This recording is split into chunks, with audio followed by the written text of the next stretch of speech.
Mm, mm, mm, mm, mm, mm, mm, mm, mm, mm, mm. Well, you went uptown driving in your limousine, and I don't really know all the words, but I've been trying to watch that Billy Joel documentary for a week and a half. Still haven't, but we'll get there someday. AOA podcast. Oh my God, look at all you beautiful people. Look at all you beautiful people. Christella, hello. Mercury, everybody is in the house. Oh my goodness. We've got a full jam-packed show for you, and I have something to say that I have not been able to say in quite some time. The Democrats scored a win. The Democrats did something big today in the Jeffrey Epstein saga. They are going to, well, they've made an attempt to force the release of the Epstein files, pulled a move out that's over 100 years old. And I have to say, I am proud of the Democrats. I didn't think they had it in them. I thought they were just going to be losers for the next 4 years, but score one for the Democrats. Write it down. Make a note. Wednesday, July 30th, the Democrats did something right.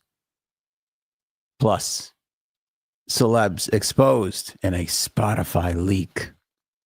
What's the most embarrassing thing on your Spotify that you wouldn't want people to know about? We know about JD Vance's. I'll tell you that. That dude's got an embarrassing playlist. I don't even want to be in the same room as that man with that playlist. And we've got a bunch of other celebs to discuss as well, too. But I want you guys to think about what's your little guilty pleasure? What's your little musical guilty pleasure that you don't want getting out there in the world? And the Pelosi Act passes. It's not a law just yet, but we could have Congress, the president, and the vice president being forced to not be able to trade stocks on an individual level any longer. Boy, wouldn't that help out things? All that and more coming up on this episode.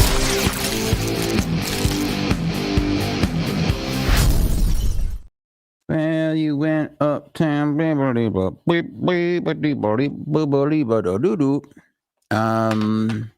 going to spill the beans on Vance. Christella, don't you worry. I've got a lot of beans, and I don't intend on keeping them unspilled. That didn't even make any sense. That started with a lot of momentum and went absolutely nowhere. I mean, completely nowhere.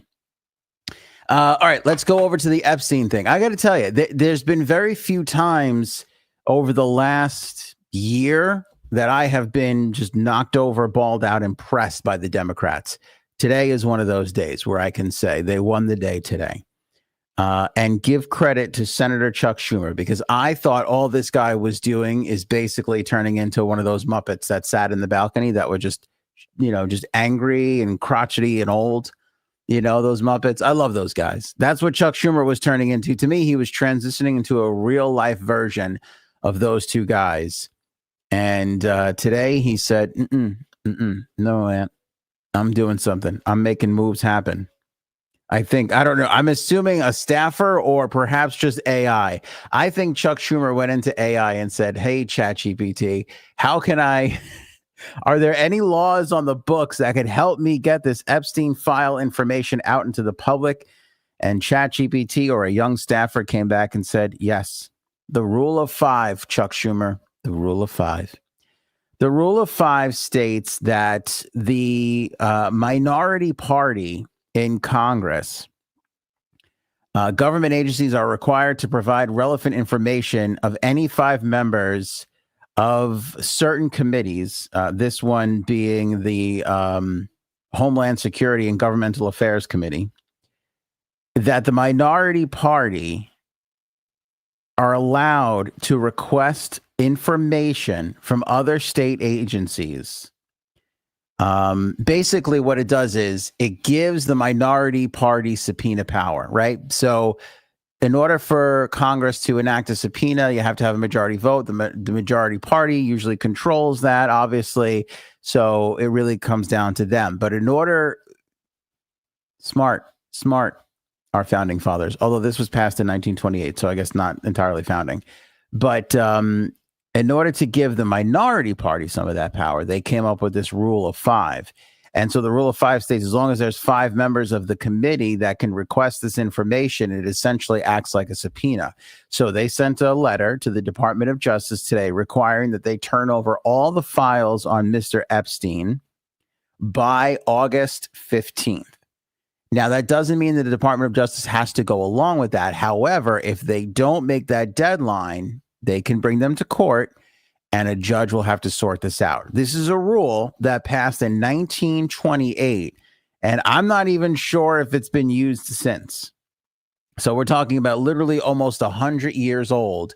They pulled this out of their ass, for lack of a better term. They pulled it out of their ass, and they laid it down on the line today. They laid down the gauntlet, sent that letter to the Department of Justice, and now we're just basically in a waiting game. I mean, essentially, we're 15, 16 days away from that deadline to see what the Department of Justice does.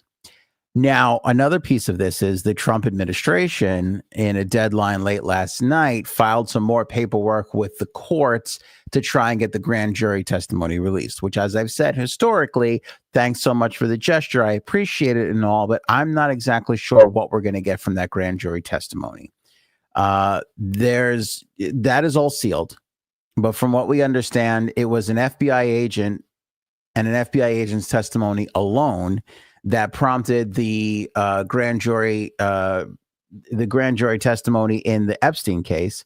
And in Ghislaine's case, it was an FBI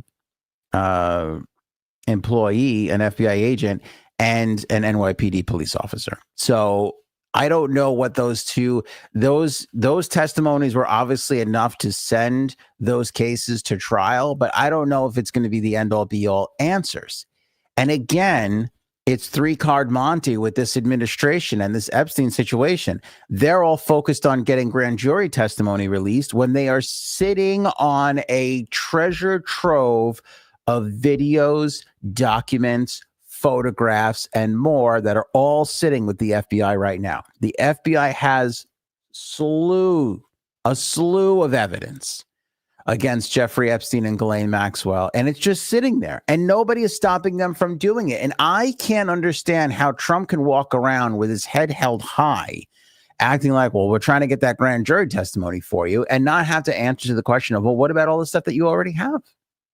What about all the stuff that Kash Patel said he had that he wasn't going to release because he wasn't going to expose victims and he wasn't going to let Epstein win, that nobody bought at the time? Remember when he went on Joe Rogan's podcast and he said, well, that's not going to happen under my watch? I think it might. I think the Democrats might be forcing this issue.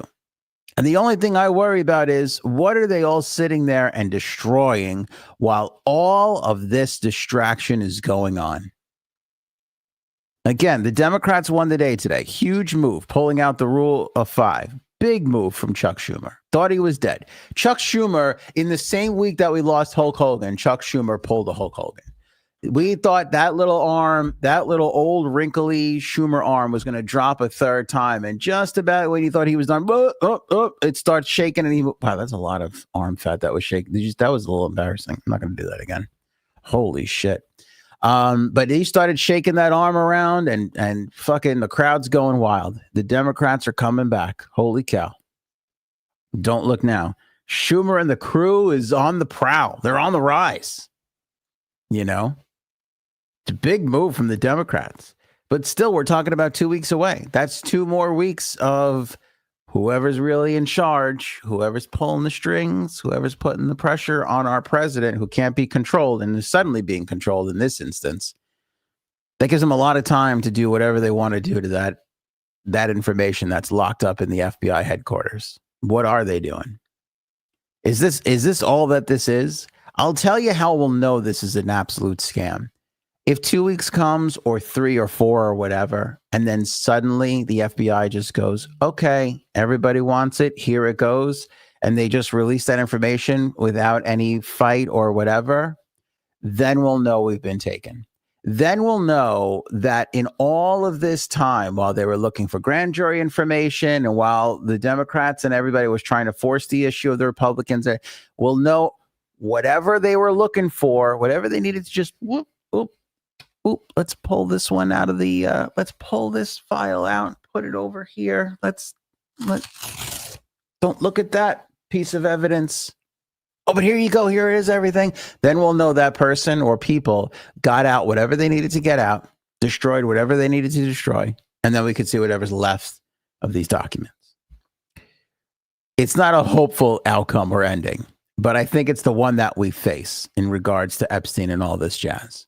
Because everything, like I said, grand jury testimony, flying down to interview Ghislaine Maxwell, it's all pomp and circumstance made to distract us from the boxes of evidence that's sitting in their possession right now, and nobody is stopping them other than whoever's pulling the strings from releasing all of that information to the public.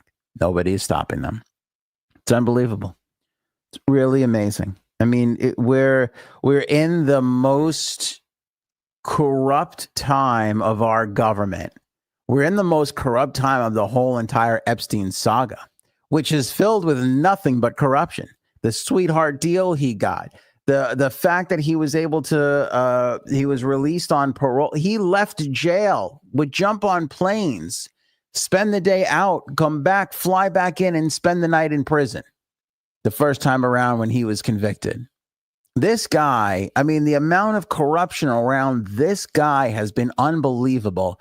And we have reached a precipice in that corruption with the Republicans and the Trump administration protecting this person. Where's J.D. Vance, by the way? Where's the Vancinator? Where'd he go? I know he was on Theo Vaughn's podcast. I didn't hear that they covered this topic. You know, where's Dan Bongino been in the last 2 weeks? Because he was all hot and bothered. Remember when he left for a couple days because he couldn't stand Pam Bondi? He's come back. Has anybody seen him in the public? Has he been in any position to answer any questions? Where's Kash Patel? Because he was out there doing the podcast tour, sitting there all strong on the other side of the table from Joe Rogan, acting like, don't you think I would release more information? Joe Rogan on his podcast the other day said, I didn't even know what to say to the guy.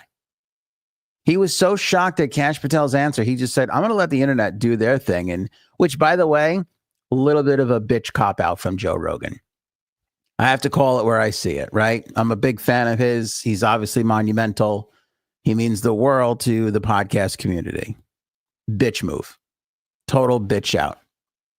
To sit there and not press that man, to not just be like, yeah, but don't you have the information? Can't you release more without exposing victims? Because that's all we want. That's all we want. I understand that you don't want innocent people that are going to get caught up in this, that are going to have to prove that they didn't do all the bad things with Epstein. You know, I'm sure, again, like I said, there's definitely people that just had business dealings with him and did no more than that. And they're going to get swept up in this. And boy, isn't that unfortunate. It's sad. But at this point, victims are the only ones that need to be protected in my eyes. Everybody else is going to have to fucking explain. Present company included. I mean, there's no way I'm in any of this stuff. But if it just so happens that there's some piece of paper in there that's like the Anthony on Air podcast said a lot of stuff about Epstein, and that's what, then great. Then I'll worry about it. I mean, I'll blame most of it on Frank. You know, he's got a problem. That's why he's not here. He's in rehab for child porn. It's very sad. It's very, very sad. We'll talk more about it Friday if we let him come back on. I don't know. What a dark joke. I don't know why we went down that path just now. But the point is, those people are going to have to deal. You know what I'm saying? Those people are going to have to be inconvenienced, because think about the victims. You know, they've been doing interviews with some more of the victims, and they're all sitting there. This has been horrible for them. Horrible. Think about how frustrated the average American citizen is at the lack of transparency that our current government has after this administration ran on nothing but transparency. Think about how frustrating that's been for you and I. Think about the people that were actually victimized by Epstein and Maxwell. And they're sitting there watching this ping pong match of idiocy go back and forth between DOJ and grand jury testimony and interviewing Ghislaine Maxwell. And they're sitting there going, I know people took advantage of me and they have not been brought to justice. And nobody's concerned about any of that. They're all just jumping from one stone to the next, while there's real victims out there that have zero justice. That have gotten zero justice. Most of them have been paid. right? The Epstein fund has paid out a lot of the victims. So financially, they're all doing better. But they have to sit here and watch this all go on.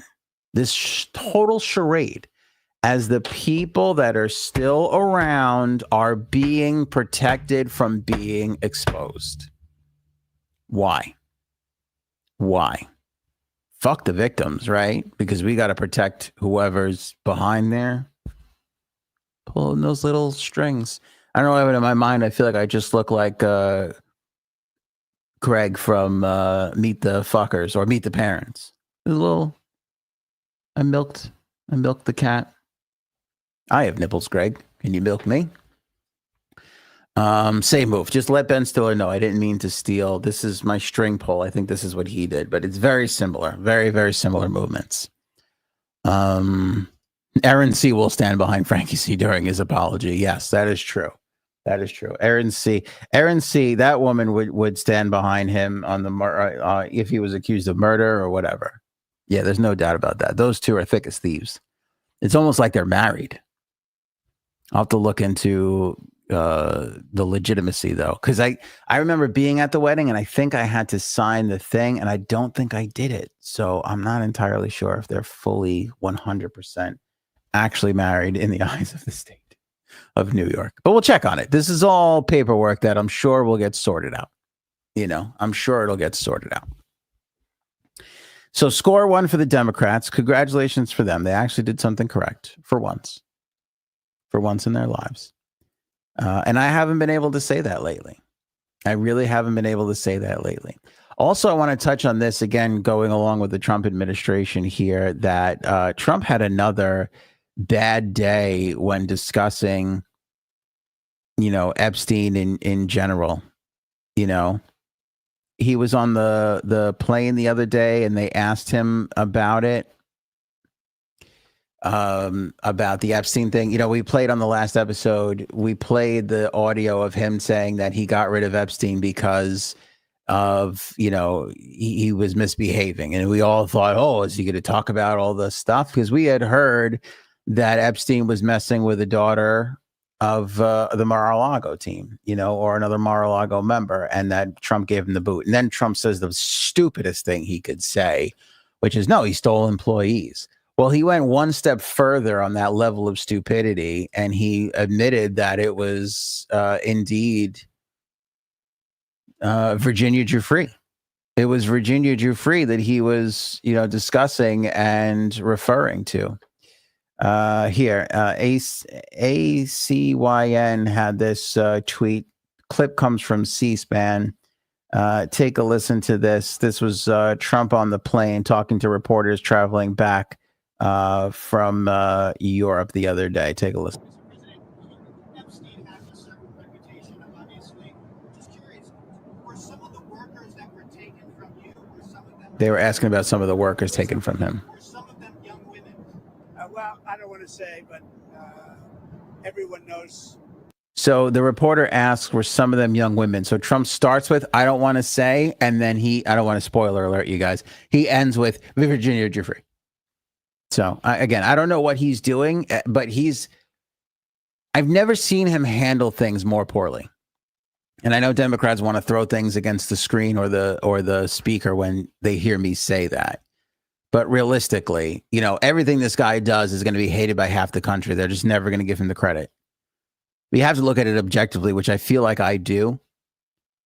Some things he handles great for the Republicans and bad for the Democrats. Some things he handles good for all of Americans, right?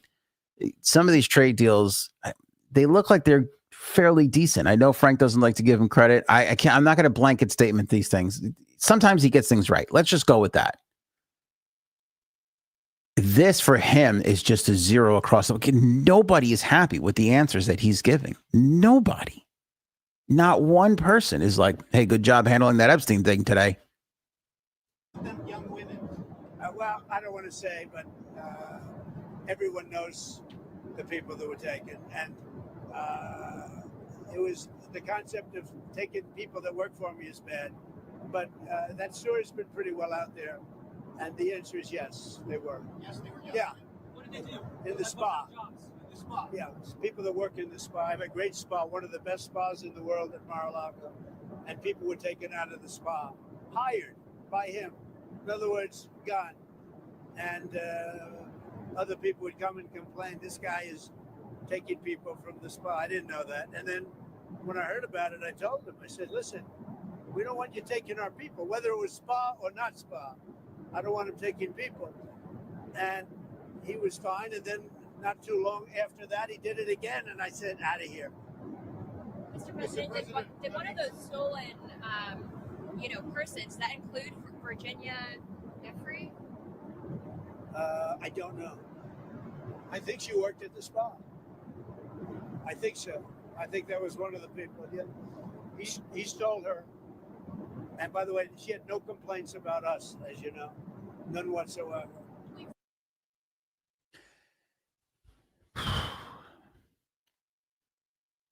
Every time I watch him tackle the Epstein issue, it just reminds me of my own children.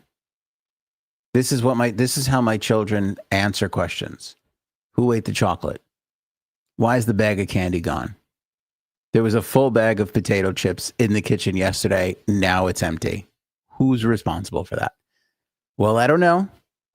But come to think about it, I ate all the chips. I mean, that's essentially what he said. Was Virginia Jeffrey one of them? I don't know. She did work for us. Yes, he did take her. I mean, and then he goes, you could see his slow brain just going, well, it's everybody knows she worked there. And then he trafficked her. So it would be silly for me to say, I don't know. So he comes off of, I don't know, and says, well, she did work for us. And then he goes, well, this will be a good chance to say that she had no complaints about us. She didn't complain about us. Holy shit. Am I making this point clear enough? I've never seen him so unable to navigate a topic. And we've seen this president discuss things that he has clearly no idea about, right? I mean, there have been things that he has discussed, like being shocked that Jerome Powell got the job when he gave him the job, right? There have been things that he has not known the subject matter. What's your favorite Bible verse? Oh, I like it all. We've seen him be unsure of questions. I have never seen him be this unsure and not know what to say. Can you agree with me on that, live chat? Am I making that point? Like, we've seen him answer questions before that he clearly has no idea what the answer is. But this is more like him saying, I feel this is different from a perspective of he knows the truth, but he doesn't know what to say. It's almost like, again, I hate to bring this back to being a parent, but when my kid asks me a question and I haven't consulted with my wife on what the answer is, and I just give them the runaround because I don't want to contradict what my wife is going to say. When they eventually ask, because they play that divide and conquer game. Let me ask dad while he's in this room, then we'll go ask mom while he's in that room. Then you say something and then mom says something slightly different and then it's anarchy, right? When my wife is the boss. Is that a surprise to anybody? She runs the ship, okay? I'm not committing to one of those two kids on anything until I have her okay. You know what I'm saying? Because I am a podcast host. So, parentheses, world-class fuck up. And I know better. If I head into uncharted territory when the kids ask me a question, I go, I talk in circles because I don't want to get in trouble. I don't want to give them something or say something or promise them something. And then that's clearly not allowed. You know what I'm saying? Because there has to be one adult in every relationship. And in mine, it's my wife. And that's what he's doing. That's what Trump is doing. It's like he's no longer in charge. Something happened at some point where the string pullers were like, shut up. Move on from this, Donald. Get them off of this.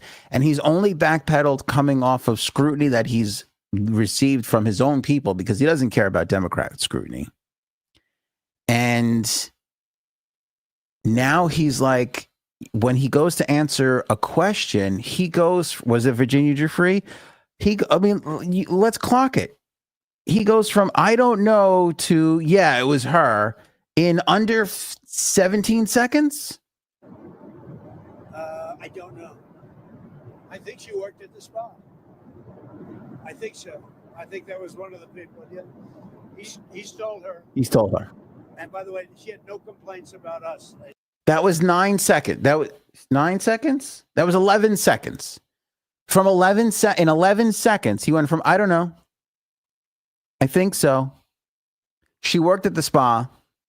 He stole her. By the way, she had no complaints about us. That was 11 seconds. Have you ever seen him bumble stuff like this? Even remember when they were fighting, him and the other guy were sitting knee to knee and they were fighting over the poll numbers or whatever it was, or the polling numbers. Even that. Like, there's instances where he's clearly wrong. In this, he's not wrong. He just doesn't know what to say. It's not that he doesn't know the answer. I think he does. He just doesn't know how he should be answering these questions. I've never seen him so fish out of water than like this. He's so rattled by this. It's unbelievable to me. It's scary. It is really scary because it just makes you wonder who's really in charge. Because Trump, for all the complaints that people have about him, that guy was running the show for good or bad, for better or worse. First term, didn't matter if we were going down in flames. That motherfucker was making calls and decisions. He'd be listening to people. He would flip flop. He'd go this way or that way, whatever it was. You knew that maniac and his little maniac style was running the show. Now I have no idea. I have no idea who's making the calls. None whatsoever. It's insane. It's insane. And the people that are alive that took part in the Epstein ring, still walking around today, still rich as all hell, still very much protected by Trump, his vice president, his entire administration, the full Republican Congress, and more. And by the way, if you're a Republican, you're like, Jesus, Aunt, take it easy on us. Don't worry, because the Democrats, although they should be applauded for what they did today, they're going to hate this when Clinton gets exposed and all of this shit too, because that motherfucker, I think, did more than anybody. It's amazing to me that Prince Andrew got nailed and Clinton has been able to wander free. And not only wander free, but get invited to speak at the Democratic National Convention. It's insane. Insane. So this will come around to bite the Democrats on the ass too, Republican fans. Don't worry. But that's not what this is about. Not everything has to be looked at in the parlance of right versus left. This is right versus wrong. And what's right is right. And I like Paul saying, no, Aunt, we don't care here is good. Nobody should care, Democrat or Republican. Everybody should be wanting to put the people responsible for this whole entire, whatever you want to call it, this whole entire Epstein nightmare. Everybody should want to expose that. And it's not just the people that did bad things to young children. It's also those that sat by and did nothing. It's also those that sat by and protected these people and tried to push the rug over it all so that we could just move on and get over it already, because they're poor people anyway, and it doesn't matter. Well, it does matter, and that day of reckoning is going to come at some point. I don't know if I'll be alive to see it, especially the way I've been talking lately, but shit's going to come at some point, man. It always comes back to get you. I don't think we'll see everything. I don't think we'll ever find out who really is the string puller, but I think a lot more people will fall. I think the string puller will sacrifice more people before that person or those people are ever exposed. That's what I think about that. Speaking of exposed, celebs exposed for their Spotify playlist. I love stuff that is like really scandalous and kind of, dirty tea, if you will, but also like harmless. Like, yeah, do I want to know if the president or the vice president or Congress or celebrities are doing bad things? I do. But do I want to know what their guilty pleasure song is? I really do. I really, really do. I want to know. Thank you.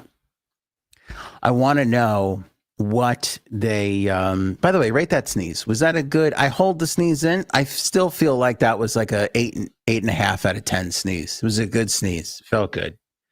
Felt really, really good. One of these days, I'm going to shit myself holding in a sneeze. I'm aware of that. But until then, I'm going to continue to the idea of just spraying grossness everywhere. Just, it's not appealing to me. Anyway, they're calling this the Panama Playlist. Remember the Panama Papers that got released a little while ago? That was a whole thing. Thank you. Thank you, everybody, for all the bless yous. And thank you, Robin, for the Seinfeld reference. Appreciate that wholeheartedly. The Panama Papers. Now we have the Panama Playlist. There is an anonymous person. I don't know who they are, but they created a website on Wednesday claiming to have revealed the private music taste of a bunch of public figures. The anonymous person wrote, I found the real Spotify accounts of celebrities, politicians, and journalists. Many use their real names with a little sleuthing. I could say with near certainty that this is all of them. We've been scraping their accounts, We've been scraping their accounts since summer 2024. Playlists, live listening feed, everything. I know what songs they played, when, and how many times. They wrote also stating that the project has no affiliation with Spotify directly.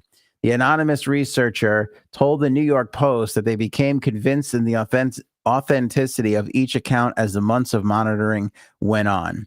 I gained confidence in each person by looking at lots of signals. An example is Pam Bondi. Her longtime partner is John Wakefield, and her profile has an old playlist called John and an old shared playlist with a username John Wakefield. So that gives me a lot of confidence it is her account. Seems pretty solid. I have no problem reporting on this stuff and talking about it. Again, we'll say it's all alleged, not proven entirely, but it's playlists. So, who cares? You know what I'm saying? Like, it's not like, again, we're not exposing some deep, dark secret here. Caroline Levitt has been exposed. All right, let me start with some of the people. We'll just go randomly down the list that we have here. And we'll start with JD Vance, because I think JD Vance got basically the most exposed. And while I'm reading out this whole entire some of these people and their playlist, I want you to think about your guilty pleasure. I want you to put yourself in these people's shoes and think to yourself, what's that playlist or album or artist or song that you would be horrified if somebody got control of your Spotify account and released it to the world? What is that? Because I know what mine is. It's really embarrassing. And I will share that with you when we get to the conclusion of this. JD Vance has a playlist called Making Dinner. I don't know why I feel like that's embarrassing. Now, I have some playlists. I'll give you some playlist names. I mean, some of our playlists are actually, I think all of our playlists are public. You can follow us on Spotify. The podcast is obviously there, but there is an Anthony on Air playlist if you search that. I'm actually really, really proud of the Anthony on Air playlist. It has, let's see here, over 90 hours of music. And this is really all the great music. Like, this is a lot of the stuff that I used to play when I was on the air here in New York.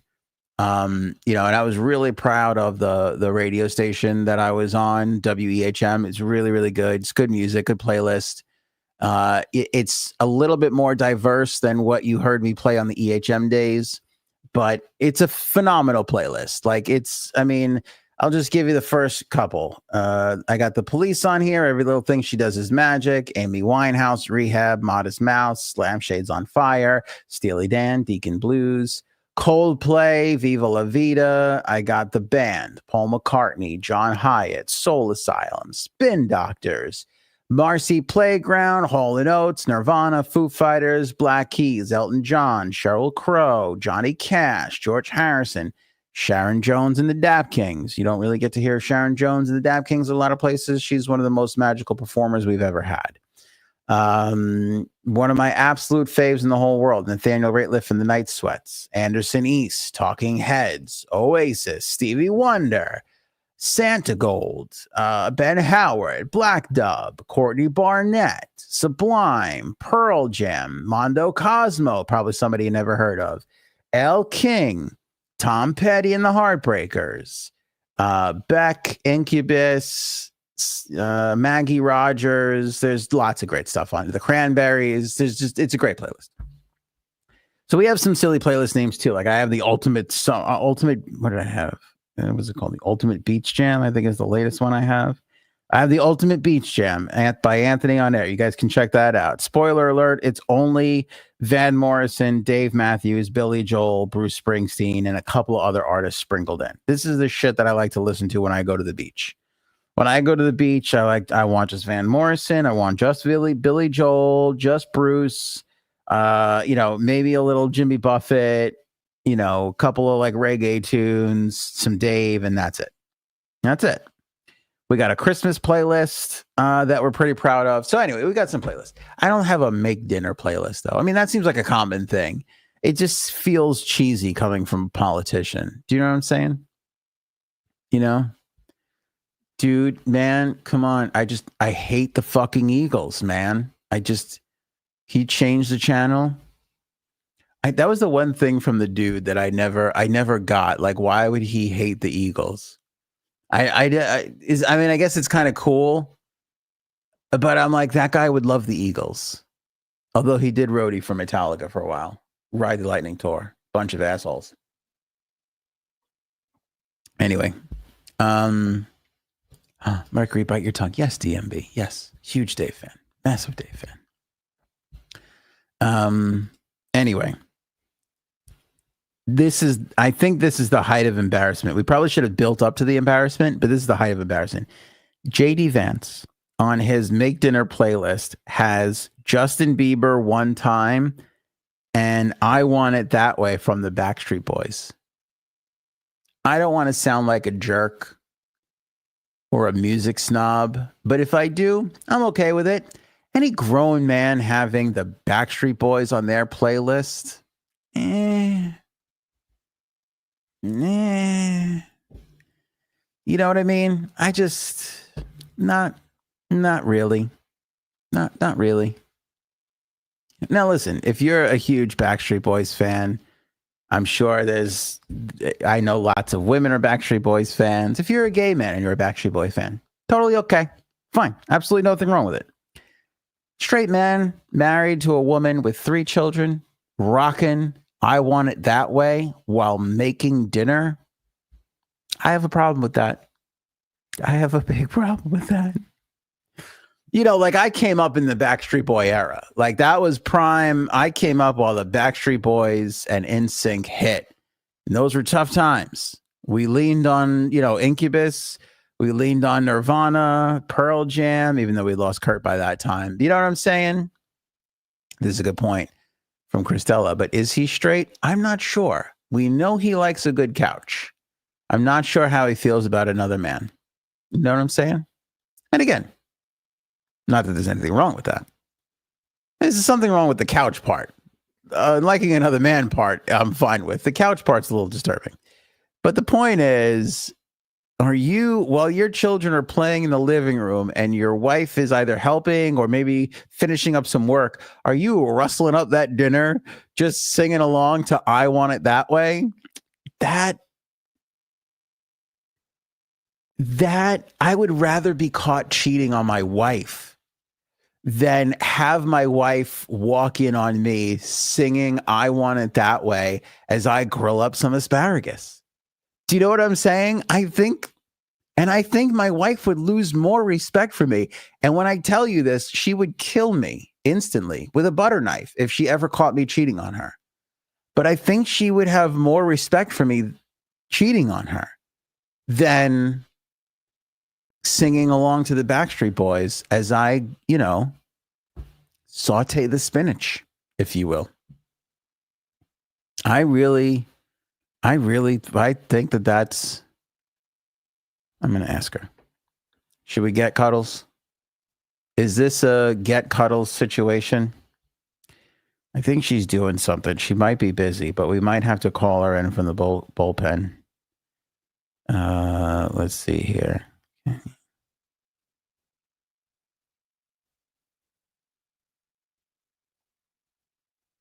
see if we can get Cuddles to join the fray. Because Cuddles would kill me. I'm going to set this up. The right way. She might not. Cheating on her is the worst thing I could do. But I want to see if she, I don't know if she would ever sleep with me again if she caught me listening to the Backstreet Boys. I just don't know. Christella says, no way JD Vance is straight. See, I don't know. But I worry a little bit because I have lost a little weight, much like JD, and I do have a beard. I think mine's better, but I'm just because you lose a little weight and get a beard going doesn't mean you're gay. Not that there's anything wrong with that. I'm just saying, that's I don't want to be lumped into anything involving JD Vance. All right, Cuddles has been kind enough to join us. Hi, Cuddles. Hi, what's up? A series of questions for you. I don't want you to answer these questions as openly and honestly as you possibly can. Wait, you don't or you do? No, I do. I want you to be totally honest. Okay, go ahead. Okay. If you walked into a room and I was sleeping with another woman, would you kill me slowly, like with a butter knife? No. You wouldn't kill me if you found me with another woman? No, I would kill you. Oh, but quickly? I thought you'd want me to suffer.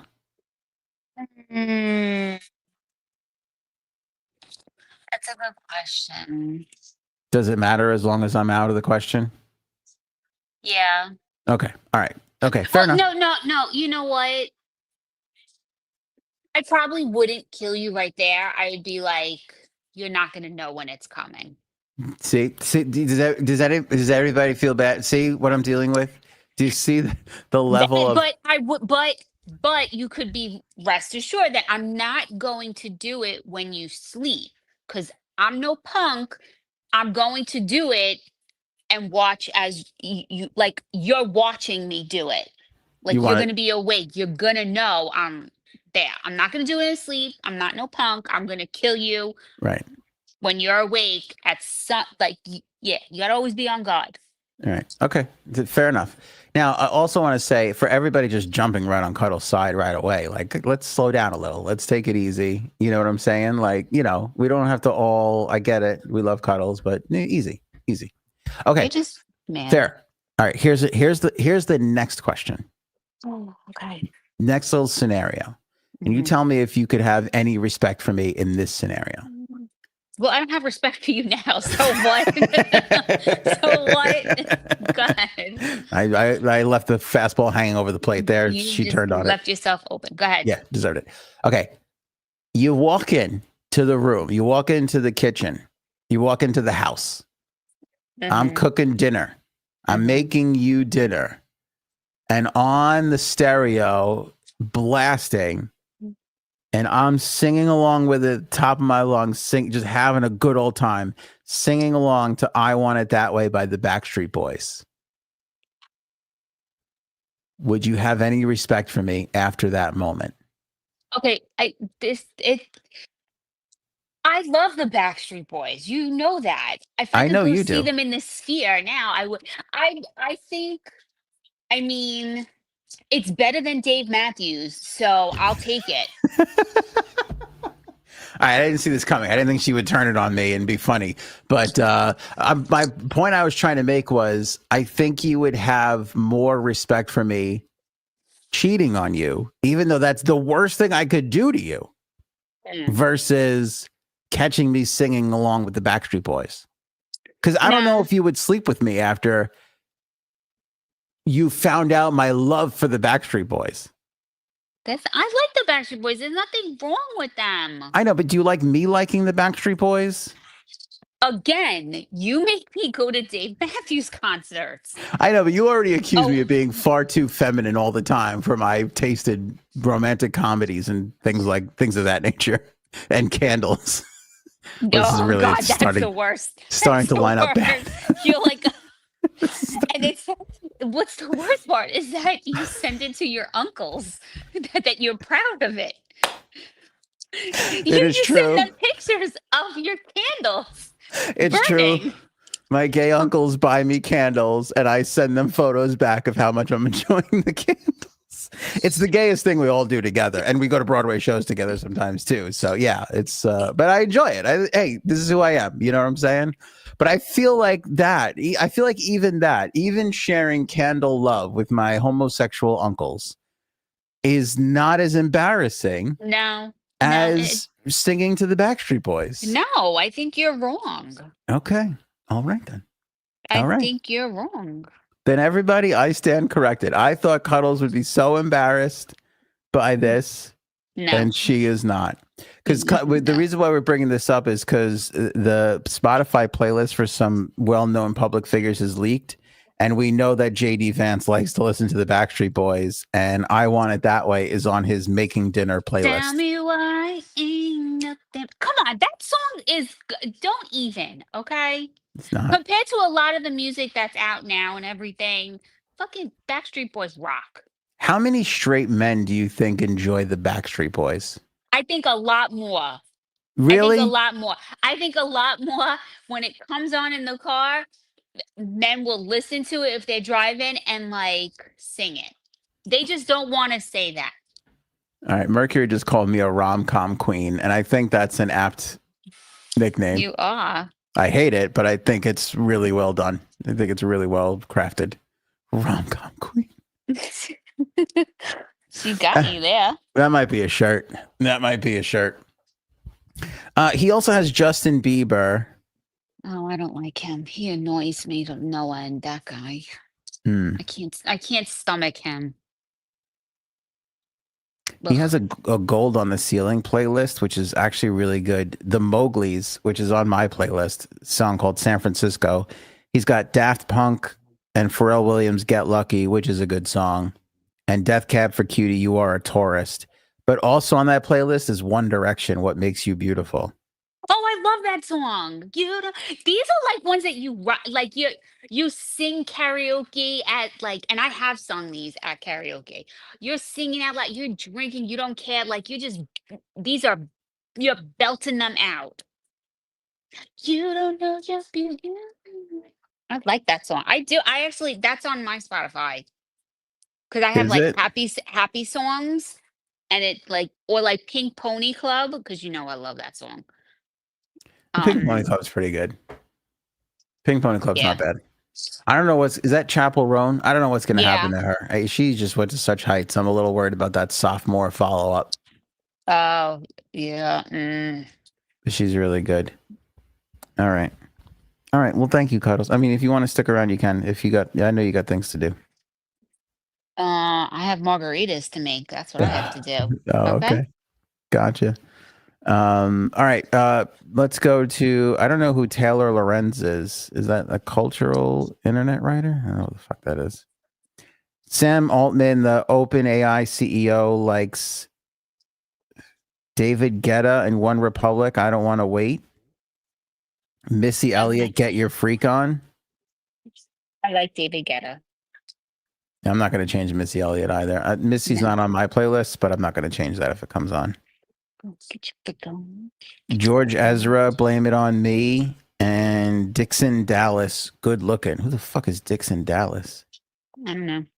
That sounds like I'm saying penises are in the state of Texas. Dixon Dallas. Pam Bondi likes Nelly's Hot in Here. Okay. It's a little embarrassing. Foreigner, Cold as Ice. Adele, Hello. Selena Gomez, Kill 'Em with Kindness, and Hands to Myself. Black Eyed Peas, I Got a Feeling. And Rick Astley, Never Gonna Give You Up. Okay, she has the worst fucking taste in music. Never gonna give you. It's all random. Nothing like goes. Never gonna say goodbye. Yeah. I feel like her playlist is like the emergency wedding play. Like if the wedding is not getting going, then you got to play one of these songs. Yep. That's what I feel like her playlist is. Caroline Levitt has the songs Run the World by Beyonce and Girls Just Want to Have Fun from Cyndi Lauper on her baby shower playlist. Ooh, that's a good one. Okay. Speaker of the House Mike Johnson liked tracks on his Pandora. Liked tracks on his Pandora account include Parachutes from the movie Air Force One. And Finding Nemo Egg theme performed by the City of Prague Philharmonic Orchestra. Oh God. He also is into One Night Love Affair by Bryan Adams and May It Be by Enya. He's a fucking weirdo. That's God. That's who's got a Finding Nemo theme on there? That's Prague. Weird. I don't know. He calls himself American. That motherfucker, I bet you he gets whipped so fucking hard. I think he's Billions. I think he's the fucking guy from Billions. Oh my God. Definitely. Oh my God. If he doesn't have a ball gag in his mouth and something up his ass and a angry person just whipping the shit out of him while he's dripping candle wax, I don't think he can have an orgasm. Not that there's anything wrong with that, too. I mean, whatever makes you happy in the confines of your own house. Although it is a shame to waste good candles on sex. Always bringing it back to the candles. All right. The CEO of Coinbase, Brian Armstrong, has a playlist called Repeat. That is the song Long Way Home by Gareth Emery, saved 60 times. That's serial killer behavior. Who's Gareth Emery? No idea. Yeah. Bird goes, you're so judgmental and quit shaming me. Now, hey, listen, if that's your thing, Bird, giving or receiving, go crazy with it. Go nuts. But if I learned anything from Billions, sometimes whipping the shit out of people is not sexually gratifying for the person. You know what I'm saying? For the person doing the whipping. And they're going to leave your ass for somebody who cares a bit more. It's a selfish thing, that S&M stuff, isn't it? No. Well, it's kind of like all about you. Like, I need to be whipped and I need this and I need that. It's like, are you giving... but the person who's whipping you, they're getting satisfaction because they enjoy doing that. You better hope. Well, yeah, they do. Yeah, it's a mutual thing. I don't know if that's the case all the time, is what I'm saying. Like in Billions. After a while, she's like, can't we just do it? I'm basing all of my sexual knowledge now on Billions. I think you like that. You say I'm mean to you. I think you like that, and I enjoy being mean to you. So say it's a give or take. It's true. I like when Cuddles is a little tough with me, when she gets a little mean. Yeah. But it doesn't go to whips. It didn't make its way to, tie me up and, put a mask on me and shit like that. No, well, sometimes I want to throat punch you, but that's different. Yeah, that's totally different. All right. I think I named all the people that I even heard of and I'm aware of. All right. Who's more embarrassing, Pam Bondi or JD Vance? Pam Bondi. You think Pam Bondi? Yes. You're just saying that because you like the Backstreet Boys. I do. And I don't think it's bad if you're singing that. All right. I'm going to continue to shame Backstreet Boys fans. All right, Cuddles. Thank you. Appreciate your input. You're welcome. Thanks for being mean to me. Oh, you are very welcome. It's working. I know. We're married 11 years. All right. Cuddles, ladies and gentlemen. There she goes. Cuddles killing it on the pod. Appreciate having her around. Let me see here. A couple of good comments. Bird, he only asked me to stop hitting him the first couple of times. Then he gets, Bird, do you really whip people? Please let me know. I would love to get some more. Billions and Bird is basically where I get all my sexual information from. Bird opened us up to the world of three-ways not too long ago. I say not too long ago, but I have a sneaking suspicion that was like 4 years ago, but it feels like it was just 2 months ago. Also, Paul just said cuck clamps. I don't know what those are, but I'm sure it's real. Cuck whip. Yeah, pretty much. Oh, look at this. Mercury enjoys whipping. Giving or receiving, Merc. This is kind of important. This is a kind of important to know. Yeah, because I don't want to spoiler alert anything. Let me put the spoiler alert. Hold on. Let me give you a spoiler alert and a cuck alert here. If you're watching Billions. But a lot of that stuff is wrapped up in it. And the more I see, the more questions I have. The more questions. All right, Bert is just kidding. But Mercury, you don't be shy. Let me know if you like the weapon. I'm curious to see what... I don't get it, but again, there's a lot that I don't get, Mercury says both. So again, I don't want to, I kind of spoiled it already. In Billions, his wife, like after a while, she just wants like straight sex, which leads me to believe that all the work, time, and effort that goes into the S&M stuff is just not gratifying to her. Like, again, like Cuddle said, like maybe she's into it. Maybe it is part of it. But I'm like, the sense that you get from the wife is that sometimes like it's just like she just wants straight up regular sex. And she's not getting that. And it doesn't lead to a good place in their relationship without having to spoil any much more than that, And see, Christella, that's my point. This is why I think I don't have any weird kinks. It's too much effort. It's too much work. It's all too much. Like I look at some of the things that he does in Billions, and I'm like, this must take like 3 hours of setup time. This is fucking insane. This is crazy. Nothing should take more than to set up. It should not take any more than like 15 minutes at the most. That setup time, you gotta clip and the amount of buckles. It's too much. It's too much. It's far too much. I'm far too lazy. And I've talked about this with Frankie C. I might have some of these kinks. I just don't know because my laziness outweighs everything,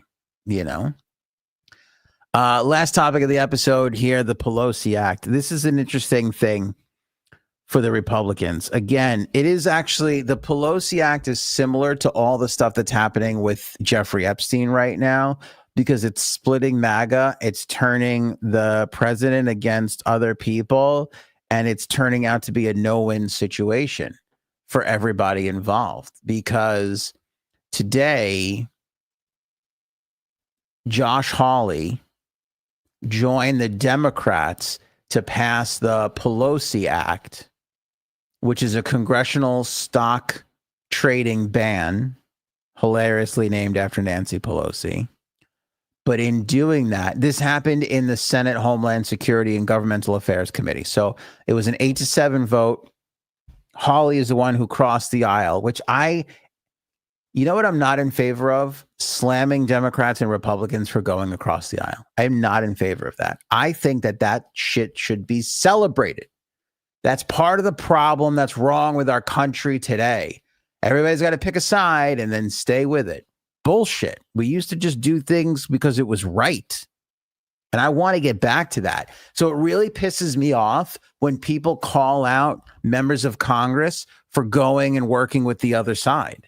And that's what Trump did today, because Trump slammed Hawley for joining the Democrats to get this out of committee 8-7. And now, obviously, it's got a long way to go before it gets passed as an actual law. But essentially, this is not a bad law. You tell me, put your little political party aside for a second, whatever you believe in, just put it aside. You tell me if you don't like this scenario where members of Congress, the president of the United States and the vice president of the United States, no matter who they are at the time, those three entities cannot own stocks. They can buy funds. They can be divested, something that has 100 stocks in it. They can do that stuff, but they cannot purchase individual stocks. What's wrong with that? What's wrong with it?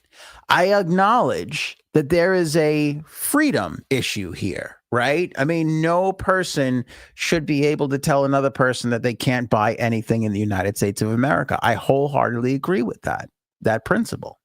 However, as we've seen from this current Congress and the ones that preceded it, these people have abused this power. They've used inside information.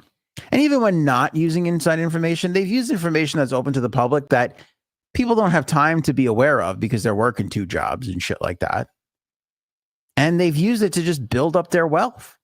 And there's no real way of knowing that they're not getting behind a certain company, bill, law, whatever, that's going to benefit other companies just because they know they can buy this stock and make a bunch of money. I'd like to believe they're doing it for the greater good of the American people, but I have a hard time thinking that they don't see their own self-interest in some of the moves that they make in Congress. So putting that basic freedom stuff aside, tell me what's wrong with Congress, the president, and the vice president not being able to own individual stocks while they're in office. I see absolutely nothing wrong with this. It's not like they can't own it. Like, they wouldn't have to sell what they've owned individually beforehand, although the president does have to put a lot of that ownership stuff aside. That's kind of part of the deal of being the president of the United States. There is that part of it. But where's the harm here? I don't know why the Republicans voted against this at all. Again, I see this as the first step in a bunch of steps to get us to campaign finance reform, because that's what we really need. You want to fix America, you got to fix campaign finance reform. You got to fix that right away, because our government no longer represents us. They represent the special interest that pays them. And it's never been a time that's more evident. You know, that's why people get so crazy about the Epstein thing. Why are people so obsessed with this? Because it matters. It's important to us, the regular average Joes that get up every day and go to work for a living. We don't want the rich and powerful to slide on that stuff. It makes a difference, you know? So I think Senator Josh Hawley, who I've had plenty of issues with because he's kind of a dick, should be applauded for going across the aisle and working with the Democrats on this move. But instead, the president of the United States took to Truth Social today and he called Josh Hawley a second-tier congressman, saying that here. Let me see. On Truth Social, Trump said, very much like sabotage, the Democrats, because of our tremendous achievements and success, have been trying to target me for a long period of time, and they're using Josh Hawley, who I got elected twice, as a pawn to help them. I don't think real Republicans want to see their president, who has had unprecedented success, targeted because of the whims of a second-tier senator named Josh Hawley. Oh, I think I said senator, second-tier congressman before. Sorry, he's a senator. A second-tier senator named Josh Hawley. I could not disagree with the president of the United States more. And again, for somebody who ran on transparency, somebody who previously ran on draining the swamp, somebody who I have no problem giving flowers to on the achievements that have been done in the first 6 months. He's done a lot. He's done more than most administrations in their first 6 months. You could argue whether you like the moves or you don't like the moves. What I don't think you could argue with is the volume of moves that have been made. And I'm sure people are going to be like, I try and do the Paul stuff before Paul can do it. I'm sure people are going to say, we'd rather him do less and cause less damage. Fair point. Fair. But I acknowledge this administration for trying, which we haven't gotten out of a lot of administrations. It hasn't been easy to do. Why is he siding with, I should be, it's a Democrat, which, like, I feel like it's such a cop-out for him.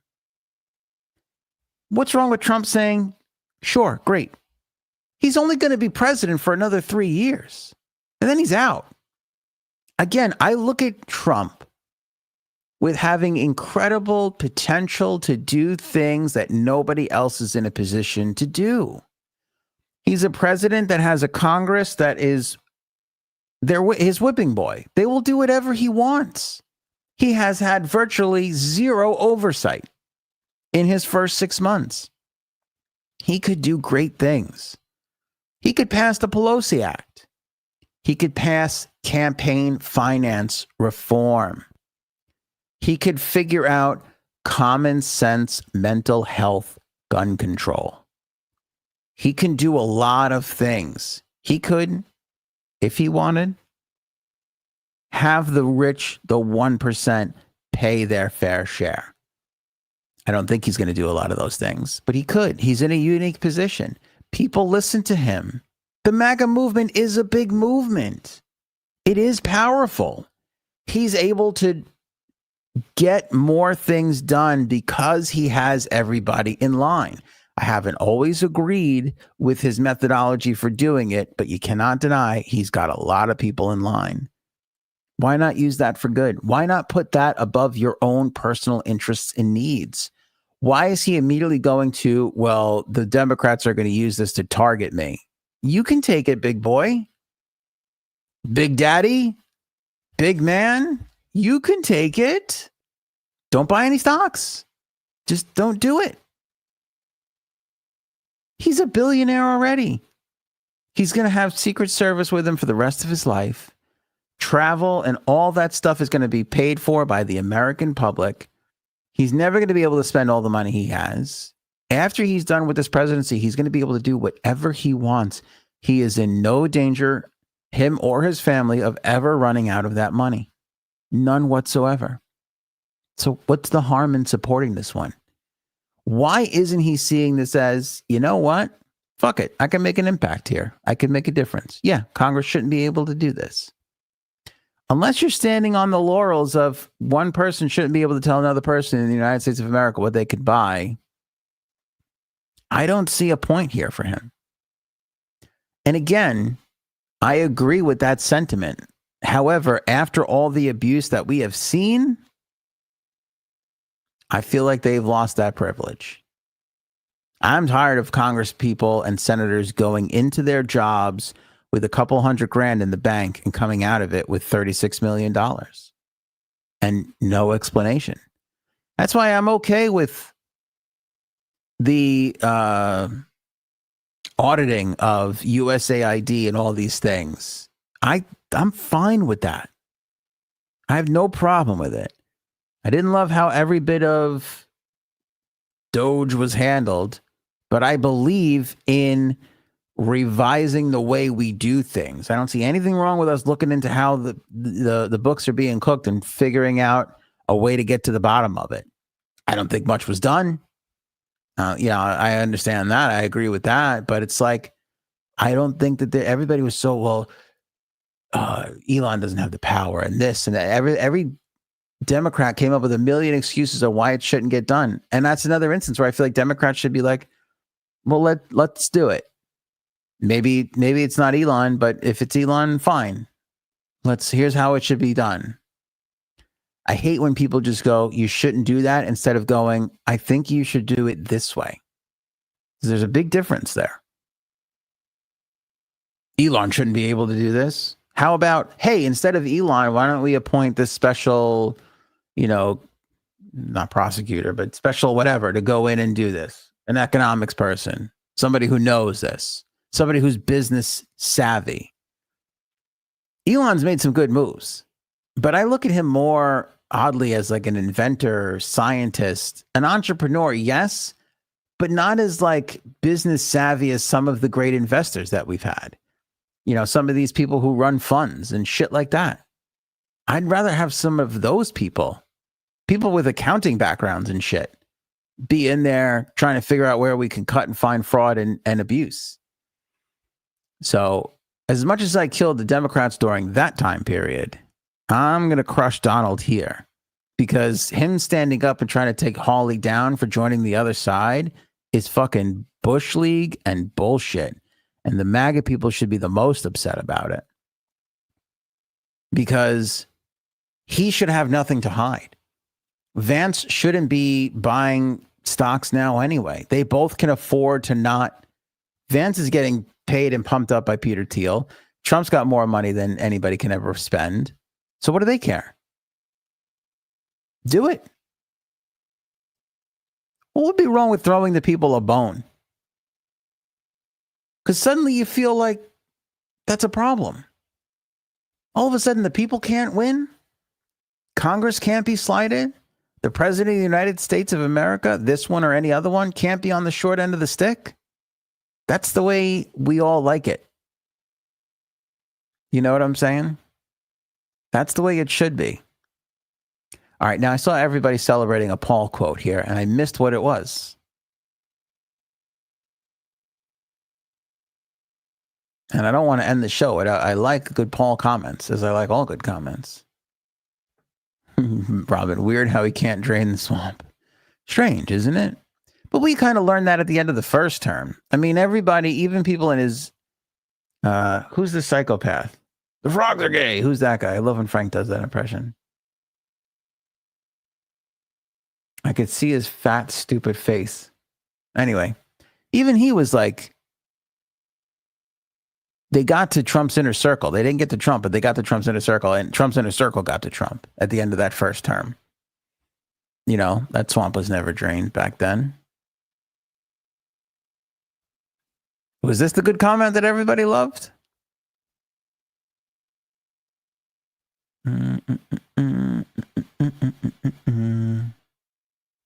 Was it this? Oh, it must have been this. Josh is all cuck, no chair. That had to be it. That's pretty good.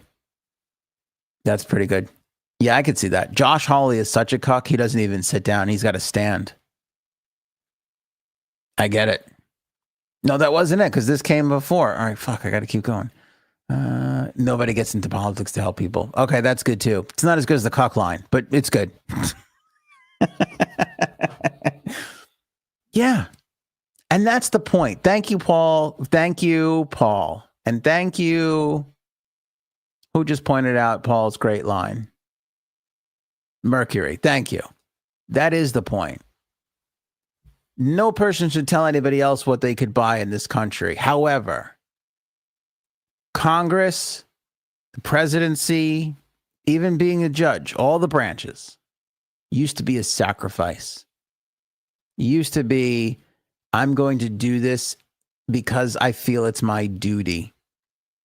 Now the only thing that we have of that kind of shit is the military and first responders. That's it. The only people left making sacrifices, nurses, doctors, police officers, fire department, and the fine men and women in our armed forces. That's it. I'll give you teachers. I can't stand my kids after 2 hours, so I don't know how they deal with them for 6. So I'll throw teachers into the mix if we have to. And my wife. I mean, she's a hero. You guys just heard it. But aside of that, that's it. I'm not making any more exceptions. But it used to be our leadership. It used to be our government. And now it's not anymore. And that sucks.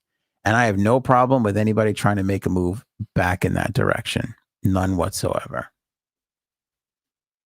And you can take that from me, the proud podcast host that I like to say is all pod and no cuck.